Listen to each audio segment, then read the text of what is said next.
The Mississippi State Bulldogs haven't won a national championship in any sport.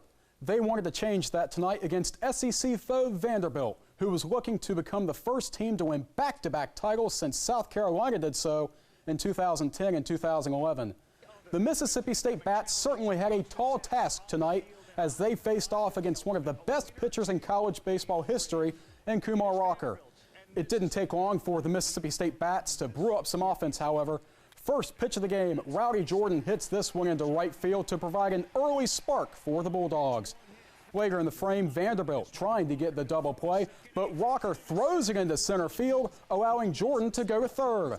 Luke Hancock then pops this one into right field, allowing Jordan to score. Mississippi State up 1-0 early.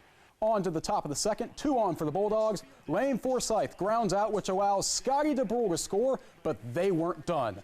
Rowdy Jordan hits this one into left field, which scored Braylon Skinner. 3-0 State. Top of the fifth, Hancock hits this one into right center, bringing in another run for the Bulldogs. Very next at bat, Logan Tanner sends this one straight into center, which brought in another run. 5-0 Bulldogs. That ended Rocker's night and undoubtedly an incredible career with the Commodores. Top of the seventh, Logan Tanner strikes again, sending this one deep into left field. That one is out of here. 6-0 State. 2 on for the Bulldogs. Kellum Clark hits this one deep into right center. That one is gone, putting the exclamation point on a dominant offensive performance for Mississippi State. Not to mention the Bulldogs pitching staff only allowed 1 hit all night, and for the first time in school history, the Mississippi State Bulldogs are national champions, crushing Vanderbilt 9-0. You can ring those cowbells. The Dogs are bringing home a national championship back to Stark Vegas. It's a sport you might not expect to be played in Charlotte, but the Queen City is home to 3 top-ranked rugby teams. It's not the places you traditionally think about rugby, you know, West Coast stuff or island stuff. But Charlotte, North Carolina right now, #1 high school boys team in the nation, #1 middle school boys team in the nation, #3 and possibly moving up, high school girls team in the nation, all under one club. And this is out of thousands and thousands of teams in the United States. Founded 11 years ago, the Charlotte Junior Rugby Association's emphasis was to recruit younger kids who would stick with the sport throughout high school. That's exactly what they've done. You see somebody who started in 4th or 5th grade, and so they matriculate up, and they know what they're doing out there, and it shows, it pays off. Of the 29 seniors in the program, 20 of them are going to continue their rugby careers in college, including Emma Claire Cantrell, who will play in the United Kingdom. I thought, maybe I'll do a semester abroad, but now I'm just going to spend my entire college career in Wales and have the opportunity to go to Scotland and England and play rugby who knows where. And it's really an exciting time in my life. The CJRA has traveled all across the country, which has been eye-opening for the association's players, but their goal remains the same every time. It's amazing to be able to travel that much and to see that many things and see how other people live and how they do their traditions, but it's also nice to win.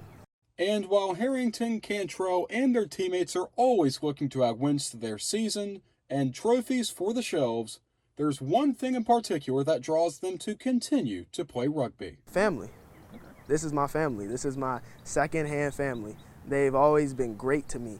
Like, these people are bloodline to me. There's no other feeling than just being out here playing with your family. This family it means so much to me. It literally is my second family. High school football teams across the Carolinas are already preparing for the 2021 season.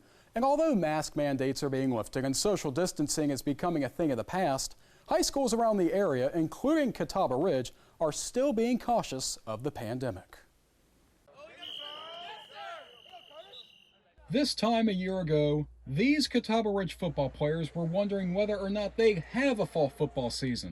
Now they're counting down the days until they kick off their 2021 season in August. You know, it's funny, we've talked about last year this time we were having eight kids on a field, right? Now it's nice to have the whole group out here and you're competing with the football. We were just running around last year, trying to give them something to do. Summer 7-on-7 ball is also underway in the Palmetto State.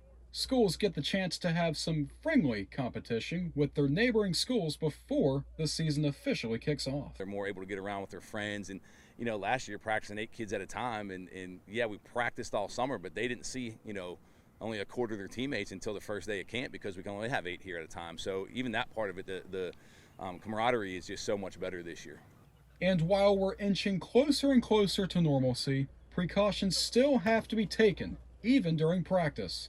Players are divided into groups and are only allowed to be around each other for 15 to 20 minutes at a time. You still got to be cautious of it, but to be sitting there and thinking, hey, we're on the way back to hopefully some sort of normalcy and opening up the season in August full go is just really exciting. Last year, in a season filled with COVID restrictions and guidelines, the Copperheads were able to reach the 4A Upper State Championship in just their second season as a program. The team has gained good chemistry over the summer, which could be a sign of another magical season.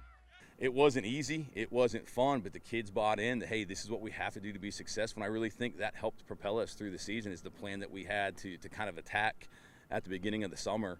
And looking back on it now, man, it's just the season we had, it made it worth it. Catawba Ridge opens up the 2021 season under their home lights against Fort Mill on August 20th. South Carolina is allowing 100% capacity at all sporting events, so make sure you have your chairbacks ready to go so you can cheer them on. In studio, Sutton Young, WBTV Sports, on your side.